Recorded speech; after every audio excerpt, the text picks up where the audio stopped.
Une invitation a pour valeur la gratuité, donc faites attention à comment vous formulez les choses. Pour un anniversaire, si vous célébrez votre anniversaire au restaurant par exemple, ne dites jamais à quelqu'un « je t'invite à mon anniversaire, ce sera au restaurant ». Parce que si vous dites ça, vous vous engagez à inviter la personne. Dites plutôt « j'aimerais célébrer mon anniversaire avec toi au restaurant. Es-tu disponible ?» Si vous faites quelque chose chez vous, que c'est votre anniversaire, vous ne pouvez absolument pas demander aux gens de compensation financière ou de ramener quelque chose à boire ou que c'est.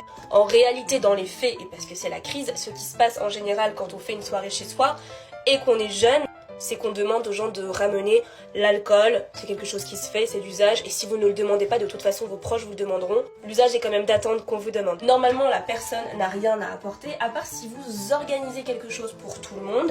Par exemple, j'organise le repas de Noël, tout le monde fête Noël, j'organise un apéro pour voir le match de foot que tout le monde veut voir. Là, vous êtes facilitateur de vie, donc tout le monde va ramener quelque chose et ce sera logique. Et enfin, dernier point, et pas des moindres, les dates. Faites très attention à comment vous formulez une demande de date. Je t'invite à prendre un verre, j'aimerais beaucoup boire un verre avec toi. Est-ce que tu accepterais de venir boire un verre avec moi? Tout ça, ce sont des invitations car vous manifestez un intérêt et l'envie profonde de rencontrer la personne autour d'un verre. En revanche, est-ce que ça te dirait d'aller prendre un verre avec moi? Là, vous mettez tout le monde au même niveau puisque vous demandez à la personne d'abord son intérêt. Ce n'est pas une invitation. Là, vous demandez clairement à la personne si elle a de l'intérêt pour vous sans lui manifester le vôtre, même si on le comprend. Et donc, si elle positionne son intérêt au même niveau que vous pouvez décider d'un commun accord d'aller prendre un verre. Ce n'est pas une invitation. Les filles, vous avez tout à fait le droit de formuler des invitations à aller prendre des verres. En revanche, gardez bien en tête que même si c'est un premier date, vous devrez payer. C'est un engagement en fait d'inviter quelqu'un.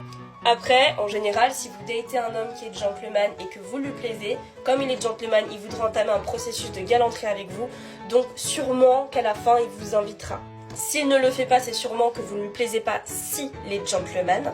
Maintenant, il y a beaucoup d'hommes qui ne sont pas gentleman et pour qui ça ne veut rien dire. Donc un homme qui n'a pas spécifiquement manifesté de code gentleman, s'il ne vous invite pas, ça veut pas dire que vous lui plaisez pas, ça veut juste dire que vous l'avez invité, donc il vous laisse l'inviter. En revanche, messieurs, faites attention, une femme qui insiste vraiment pour payer le premier date, c'est qu'elle ne veut pas que vous rentriez dans un processus de galanterie avec elle. Surtout si on se parle d'un truc avec plusieurs verres ou un repas. En fait, elle ne veut absolument pas avoir d'engagement ou rien à vous devoir, pas de deuxième date à vous devoir. Donc voilà, dès que ça commence à chiffrer un peu, je dirais à partir de 10 €, si elle veut pas que vous payiez sa part, méfiez-vous.